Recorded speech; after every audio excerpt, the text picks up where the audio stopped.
Some theater props are made of plastic, but the oak leaf crown was woven from wild, whispering branches.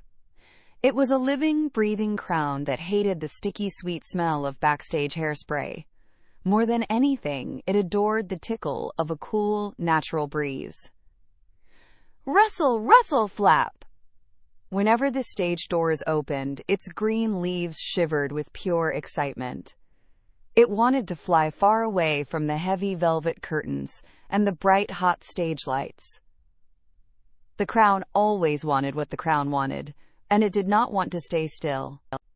Toby stood backstage in his green velvet tunic, holding the velvet prop box tightly.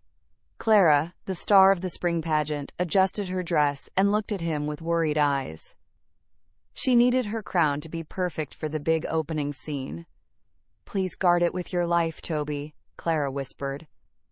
Toby nodded quickly, wanting so badly to show her he could be trusted.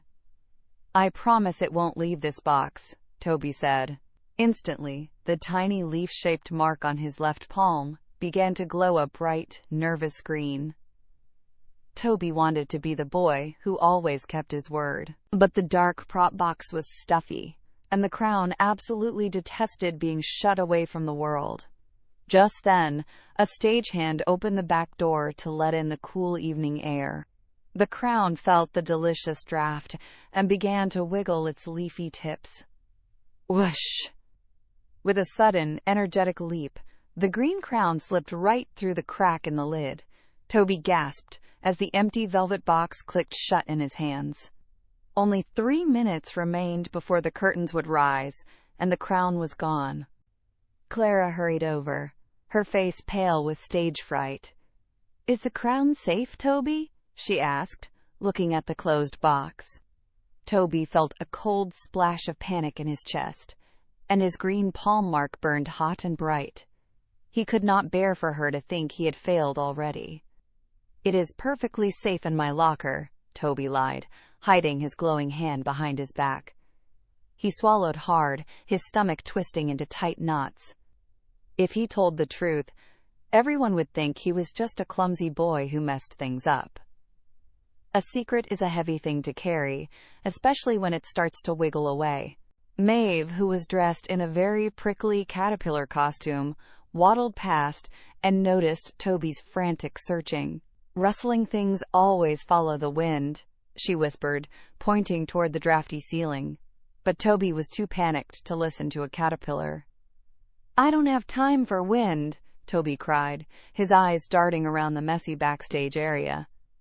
He needed a backup plan right away, and he needed it to look spectacular. His eyes landed on a shiny, crumpled silver trash can sitting in the corner. He grabbed it quickly, thinking a silver crown was better than no crown at all. When the music swelled, Toby marched proudly onto the stage with the metal can balanced precariously on his head. He wanted to look like a brave hero, but the crumpled silver bucket slipped down, completely covering his eyes. He stumbled blindly across the wooden floorboards, unable to see where he was going. Clang! Crash! Toby tripped over a thick stage rope and went flying headfirst into the scenery. The metal can rolled across the stage with a deafening rattle, leaving the audience gasping in surprise. His grand plan had turned into a giant, noisy disaster. Toby sat up on the dusty floor, his face burning hotter than his glowing green palm. He looked at Clara's disappointed face and knew he couldn't hide his mistake any longer. "I'm sorry, Clara," Toby called out to the whole theater. "I lost the real crown because I didn't keep it safe, and I lied about it." He took a deep breath, remembered Maeve's words, and looked up to find where the cool breeze was blowing. High above the stage, the runaway crown was shivering happily on a drafty windowsill. Toby climbed the backstage ladder, reached out his hand, and gently rescued the adventurous leaves. Toby climbed down and placed the beautiful rustling crown onto Clara's head, just as the breeze swept through the theater. The leaves glowed with a soft, content light, perfectly happy to be back in the fresh air. Clara smiled warmly at Toby, her eyes shining with forgiveness. "Thank you for finding it," she whispered. As the audience clapped, Toby looked down at his left hand. The nervous green glow was gone, replaced by a tiny, permanent green freckle that felt wonderfully warm. He knew now that keeping a promise meant being honest, even when things went wrong. The end ...